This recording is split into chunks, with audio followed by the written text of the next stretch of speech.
میں نے جو آپ کو بڑے بڑے حکمت کے موتی اور بڑے بڑے پھول آپ کو گنوائے ہیں، آیت الآیات، آیت البر، آیت الاختلاف، اور اب یہ ہے آیت الکرسی، توحید کے عظیم ترین خزانوں میں سے ہی سیدت و آیات القرآن۔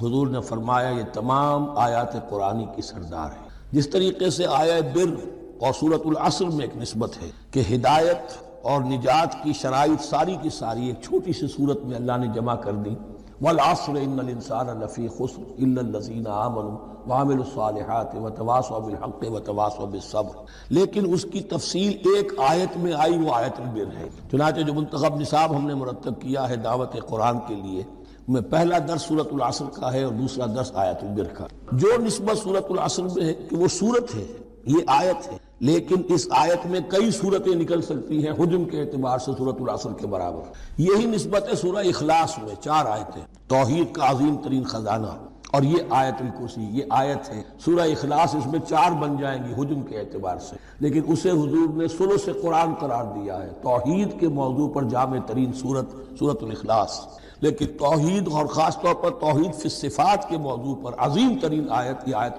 اللہ لا الہ الا ہو، اللہ وہ معبود برحق ہے جس کے سوا کوئی الہ نہیں، بڑا کیٹیگوریکل۔ الحی القیوم، وہ زندہ ہے از خود اور با خود، اس کی زندگی مستعار نہیں ہے۔ وہ جو کہا ہے کہ مانگ کے لائے تھے 4 دن، 2 آرزو میں کٹ گئے، 2 انتظار میں، عمر دراز مانگ کے لائے تھے۔ اللہ کی زندگی ہے، اس کی از خود زندگی کسی کی دی ہوئی نہیں، اور اس زندگی میں کوئی ضعف نہیں، کوئی کمزوری نہیں، کوئی احتیاج نہیں۔ آگے آ جائے گا، نہ اسے نیند آتی ہے نہ اونگ آتی ہے۔ قیوم، خود اپنی جگہ وہ زندہ جاوید ہستی ہے، اور باقی ہر شے کا وجود اس کے حکم سے قائم ہے، کوئی شے قائم نہیں ہے بغیر اس کے۔ تو گویا کہ احد اور الصمد، اللہ اپنی جگہ احد، لیکن باقی پوری کائنات کے لیے صمد ہے۔ جو سورہ اخلاص میں 2 الفاظ آئے ہیں، قل هو اللہ احد اللہ الصمد، اللہ حی ہے اور قیوم، لا تاخذہ سنۃ ولا نوم، اس پر غالب نہیں ہو سکتی نہ نیند نہ اونگ۔ لہ ما فی السماوات و ما فی الارض، آسمانوں اور زمین میں جو کچھ ہے اسی کا ہے، ملکیت تامہ، ملکیت حقیقی اس کی۔ من ذا الذی یشفع عندہ الا باذنہ، کون ہے وہ جو شفاعت کر سکے اس کے پاس مگر اس کی اجازت سے۔ اب یہ مقام آیا ہے سورہ بقرہ میں پہلی مرتبہ، 3 مرتبہ کیٹیگوریکل ڈینائل کے بعد، کوئی شفاعت نہیں، کوئی شفاعت نہیں، کوئی شفاعت نہیں۔ یہاں بھی جو انداز ہے بہت ہی جلالی انداز ہے۔ منظر نبی، کس کی یہ حیثیت ہے، کس کا یہ مقام ہے، کس کو یہ زور حاصل ہے کہ وہ اپنے اختیار کے بل پر، جو اپنی حیثیت کی بنیاد پر شفاعت کر سکے؟ ہاں، جس کے لیے اللہ اجازت۔ استثناء کے ساتھ شفاعت کا یہاں پر پہلی مرتبہ آیا، ورنہ سورہ بقرہ کے 6 رکوع کی دوسری آیت، واتقوا یوما لا تجزی نفس عن نفس شیئا ولا يقبل منها شفاعة ولا يؤخذ منها عدل ولا هم ينصرون۔ 15ویں رکوع کی دوسری آیت، واتقوا یوما لا تجزی نفس عن نفس شیئا ولا يقبل منها عدل ولا تنفعها شفاعة ولا هم ينصرون۔ اور اب اس سے پہلے کی آیت میں آ چکا ہے ولا شفاعة، کوئی شفاعت مفید نہیں، لیکن یہ کہ اس میں ایک استثناء ہے۔ اب یہ ذرا باریک مسئلہ ہے کہ شفاعت حقہ کیا ہے، شفاعت باطلہ کیا ہے، تو دورہ ترجمہ قرآن میں اتنی تفاصیل کے ساتھ بحث نہیں کر سکتی، وہ ایک علیحدہ موضوع ہے۔ حال ہی میں نے اس پر اپنے درس ریکارڈ کرا دیے۔ یعلم ما بین ایدیہم وما خلفہم، وہ جانتا ہے جو کچھ ان کے سامنے اور جو اس کو پیچھے ہے۔ عام طور پر دنیا میں ہم سفارش کرتے ہیں تو کہتے ہیں کہ بھئی میں جانتا ہوں اس شخص کو بہتر، اصل میں جیسا کچھ یہ نظر آتا ہے ویسا نہیں ہے، یا جیسا کچھ فیکٹس آن دی فائل آ گئے ہیں وہ بڑے ہی ڈیسیونگ ہیں، اصل حقائق کچھ اور ہیں اس کیس کے، وہ میں آپ کو بتاتا ہوں۔ یہ بات اللہ کے سامنے کون کہہ سکتا ہے، جبکہ اللہ تو جانتا ہے جو کچھ ان کے سامنے اور جو کچھ ان کے پیچھے ہے، اور ان کا حال یہ ولا یحیطون بشیء من علمہ الا بما شاء، اور وہ احاطہ کر ہی نہیں سکتے اللہ کے علم سے کسی شے کا سوائے اس کے جو اللہ چاہے۔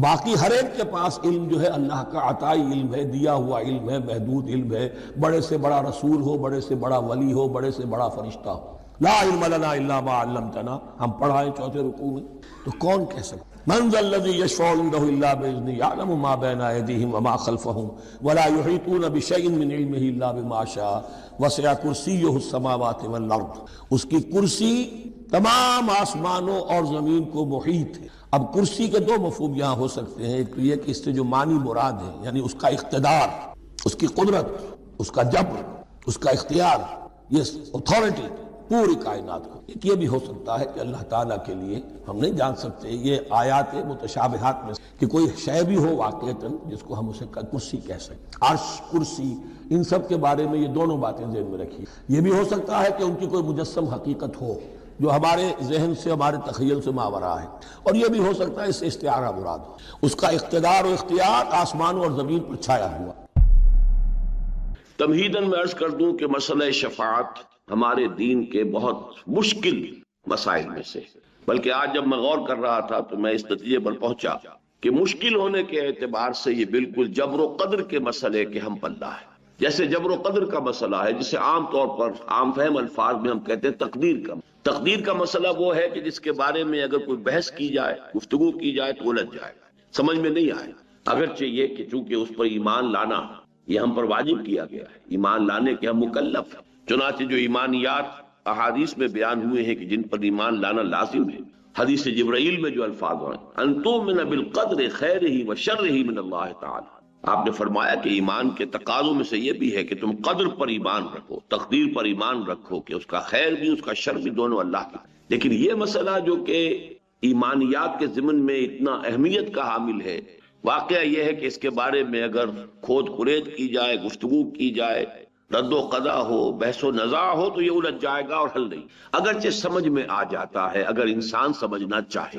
اور یہ بھی میں اس لیے عرض کر رہا ہوں کہ جو چیز سمجھ میں نہ آ سکتی ہو اس پر ایمان کا واقعتاً یہ ہے کہ ہمارا مکلف ہونا پھر غیر منطقی ہو جائے گا۔ سمجھ میں تو آتا ہے لیکن بیان میں نہیں، ان دونوں چیزوں میں بڑا فرق ہے۔ ایک چیز سمجھ میں آتی ہے لیکن بیان میں نہیں آ سکتی، بیان کرنے میں ہماری جو قوت بیانیہ ہے، ہماری جو زبان ہے، اس کی جو محدودیتیں ہیں، اس کی بنا پر وہ مسئلہ الجھ جائے۔ بہرحال آج کا میرا موضوع جو ہے وہ مسئلہ قدر نہیں ہے، لیکن میں صرف اس لیے عرض کر رہا ہوں کہ وہ مسئلہ کہ جس کے بارے میں حضور نے بہت سختی کے ساتھ منع فرمایا ہے کہ کوئی بحث و نزاع نہ کرو۔ ایک مرتبہ حضور تشریف لائے اپنے حجرے سے باہر اور آپ نے دیکھا کہ کچھ صحابہ وہ مسجد کے گوشے میں بیٹھے ہوئے کسی بحث میں مبتلا ہے، اور وہ بحث جو ہے وہ تقدیر سے متعلق۔ حضور نے جب یہ دیکھا تو آپ کا چہرہ غصے سے تمتما اٹھا اور آپ نے غضبناک الفاظ میں فرمایا الہذا بعثت ام لہذا امرت یا ام لہذا امرت، کیا مجھے اس چیز کا حکم دیا گیا تھا؟ کیا میں اس کام کے لیے مبعوث کیا گیا؟ یہ معاملات ایسے ہیں کہ جس کے بارے میں خاموشی اختیار کریں۔ بہرحال اسی طرح کا مسئلہ جو ہے یہ شفاعت کا مسئلہ بھی ہے۔ ویسے بھی میں نے بارہ عرض کیا ہے کہ بہت سے اکثر معاملات دنیا میں ایسے ہیں کہ جو ہمارے ہاں روایتی الفاظ آتے ہیں کہ بال سے زیادہ باریک اور تلوار کی دھار سے زیادہ تیز، کہ ذرا ادھر ہوئے تو ہلاکت ہے، ذرا ادھر ہو تو ہلاکت ہے، اسی طرح کا معاملہ ہے یہ صراط مستقیم اس دنیا میں بھی، اور پل صراط جسے ہم کہتے ہیں وہ قیامت میں بھی واقعتاً بہت باریک ہے، اور اس کی طرف ذرا سا بھی انسان ادھر یا ادھر ہو جائے تو گمراہی اور ہلاکت میں مبتلا ہونے کا اندیشہ۔ اسی طرح کا مسئلہ شفاعت۔ پہلے سمجھیے کہ شفاعت کے معنی کیا ہے۔ شفاع کا لفظ عربی زبان میں آتا ہے بنیادی طور پر ضم الشیء الی مثلہ۔ امام راغب اصفہانی رحمۃ اللہ علیہ، جن کے مفردات القرآن نہایت اہم کتاب ہے، فہم قرآن میں بہت ممد، بہت معاون، اور اب اچھا ہے کہ اس کا اردو ترجمہ بھی شائع ہو چکا ہے، تو جو عربی سے استفادہ نہ کر سکے وہ اردو سے استفادہ کر سکے کہ ہر شے کا جو مادہ ہے اس کے اصل معنی کیا ہے، اصل مفہوم کیا ہے۔ عربی زبان میں وہ مادہ جو ہے، وہ روٹ جو ہے، وہ 3 لیٹرڈ روٹ سے حرفی مادہ جو ہے وہ اصل میں کس مفہوم کے لیے استعمال ہو۔ تو شفع کا میں نے آپ کو بتایا راغب کے حوالے سے ضم الشیء الی مثلہ، کسی شے کو اس کے مثل کے ساتھ جمع کر دینا، ضم کر دینا، اس کے ساتھ شامل کر۔ اب مثلا میں ایک دعا کر رہا ہوں اللہ میری یہ حاجت پوری فرما، کوئی اور میرا دوست، میرا بھائی، میرا عزیز، اے اللہ تو میرے اس بھائی کی یہ ضرورت پوری فرما، یہ شفاعت ہے۔ یہ شفاعت ایک دعا میں خود کر رہا ہوں اور اس دعا میں شامل کر لی ہے میرے کسی بھائی نے، عزیز نے، دوست نے، بہی خواہ نے، خیر خواہ نے، اپنی دعا اس کے ساتھ شامل کر، یہ شفاعت۔ اس شفاعت سے تو ہم خوب واقف ہیں، اچھی طرح جانتے ہیں، اس کا کوئی منکر نہیں ہے۔ البتہ یہ کہ ایسی ہستیوں کی شفاعت کہ جو ہمارے سامنے اس طریقے سے مادی طور پر موجود نہیں ہے، عالم غیب میں ہے، غیب کا پردہ حائل ہو چکا ہے، وہ ارواح ہیں اولیاء اللہ کی جو عالم غیب میں ہے، اب ملائکہ ہیں جو عالم غیب میں، پھر وہ ارواح جو ہیں انبیاء کی ہیں، صلحاء کی ہیں، اتقیاء کی ہیں، اولیاء اللہ کی ہیں، ملائکہ ہیں، یہ تمام ہیں۔ ان سے اس طرح کا کوئی معاملہ جو ہے وہ ذرا مختلف ہو. لیکن جو چیز میں نے آپ سے عرض کی مثال کے طور پر شفاعت کا سب سے سادہ تصور کہ آپ ایک دعا کر رہے ہیں، آپ ایک استدعا کر رہے ہیں اللہ سے، اور کوئی اور بھی آپ کی اس دعا میں آپ کا ساتھ دے رہا ہے، آپ کے لیے گویا کہ اسی بات کا سوال اللہ سے کر رہا ہے کہ جس بات کا سوال آپ کر رہے ہیں، تو یہ شفاعت ہے لفظی اعتبار سے. اسی طریقے سے یہ لفظ سورہ نساء میں آیا ہے، آیت نمبر 85. دنیا میں جو ہم ایک دوسرے کے لیے کچھ سفارش کریں، اس کے لیے بھی لفظ شفاعت قرآن میں مستعمل ہے. آپ کا کوئی بھائی ہے، اس کا کوئی مسئلہ ہے کسی جگہ پر، کوئی ضرورت جو ہے اس کی کوئی شخص پوری کر سکتا ہے، آپ اس کے ساتھ جاتے ہیں اور گویا کہ ایک طریقے سے اسے اطمینان دلاتے ہیں کہ یہ شخص جو ہے یہ قابل اعتماد شخص ہے، یہ جو بات کہہ رہا ہے میرے علم کی حد تک اس کے اوپر آپ اعتبار کر سکتے ہیں، اعتماد کر سکتے ہیں. یہ چیز بھی شفاعت ہو گئی اس دنیا کے اندر. گویا کہ آپ نے کسی کی ضرورت میں اپنے علم کی بنا پر یا اپنی کسی وجاہت کی بنیاد پر کہ جو آپ کو کسی کے ساتھ حاصل تھی، کوئی شخص ہے جو آپ کی قدر کرتا ہے، آپ کی عزت کرتا ہے، اس کی نگاہوں میں آپ ایک معتمد علیہ انسان ہے، ایک آپ معتبر انسان ہے، آپ جو بات کہہ رہے ہیں اس کے اوپر وہ اعتبار کر سکتا ہے، تو آپ اپنی ان صلاحیتوں کو، یا یہ کہ کوئی شخص آپ سے محبت کرتا ہے اور اس کی بنا پر یہ ہے کہ وہ آپ کی بات ایک حد تک، جائز حد تک ہو تو وہ ٹالے گا نہیں. تو یہ ایک شفاعت ہے کہ جو دنیا میں بھی سفارش کے معنی میں جب ہم استعمال کرتے ہیں تو قرآن مجید میں ہمیں ایک اصول بتایا گیا، من یشفع شفاعتا حسنتا یکن لہ نصیب منہا ومن یشفع شفاعتا سیئتا یکن لہ کفل منہا. بالکل منطقی بات ہے. جو شخص کوئی اچھی سفارش کرے گا، اچھی شفاعت کرے گا، وہ اچھائی کے لیے بھی ہو سکتی ہے، اچھی بات کے لیے ہو سکتی ہے، پھر یہ کہ بالکل اس کے اندر کہیں بھی حد اعتدال سے تجاوز نہ ہو، کہیں زیادتی نہ ہو، کسی اور کی حق تلفی نہ ہو، ایک شخص کے لیے کوئی خیر ہو جائے بغیر اس کے کہ کسی اور کی حق تلفی ہو رہی ہو.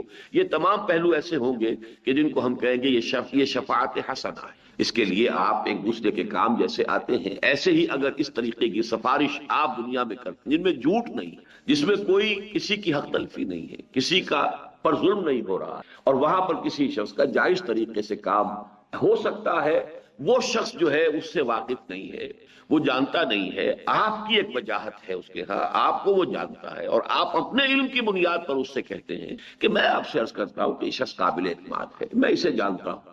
یہ شفاعت اور صحیح دائرے کے اندر، جیسا کہ میں نے عرض کیا، پھر دہرا رہا ہوں، کسی کی حق تلفی نہ ہو، کسی پر ظلم نہ ہو، بات بالکل صحیح ہو، تو یہ شفاعت حسنہ ہے جس کی گویا کہ ایک طرح سے تاکید کی جا رہی، ترغیب دلائی جا رہی. من یشفع شفاعتا حسنۃ یکن لہ نصیب منہا. جس نے کوئی اچھی شفاعت کی، اچھی سفارش کی، اسے خود بھی اس میں سے حصہ مل جائے گا، یعنی اس کو ایک نیکی ملے گی. اللہ تعالیٰ اس کے اس عمل کو پسند فرمائے گا، اللہ تعالیٰ اس کے اس عمل کا اسے اجر و ثواب عطا کرے گا. ومن یشفع شفاعتا سیئۃ. اب وہ تمام شرائط جو ہیں وہ اگر پوری نہیں ہو رہی ہیں، آپ جھوٹ کہہ رہے ہیں، آپ غلط انسان کی جو ہے تائید کر رہے ہیں، آپ حقائق کو کہیں چھپا رہے ہیں، توڑ مروڑ رہے ہیں، یا یہ کہ آپ کسی ایسی بات کے لیے کہہ رہے ہیں کہ جس کا اس کو حق حاصل نہیں ہے، جس سے کسی دوسرے کی حق تلفی ہو رہی ہے، تو یہ فرمایا کہ من یشفع شفاعتا سیئۃ یکن لہ کفل.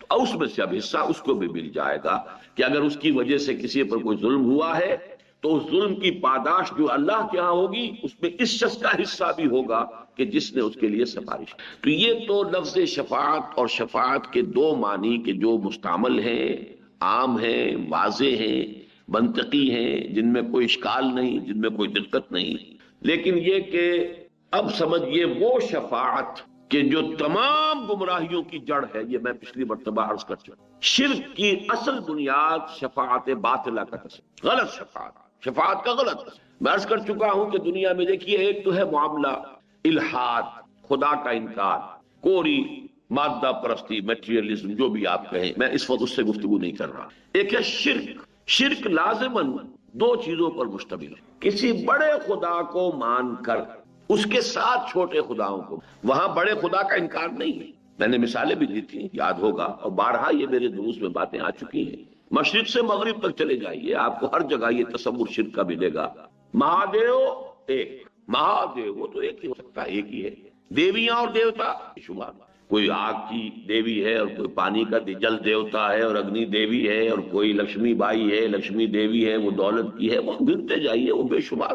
بالکل ویسٹ میں چلے جائیے، بڑے جی سے لکھا جائے گا گاڈ، تو وہ ایک ہی ہے.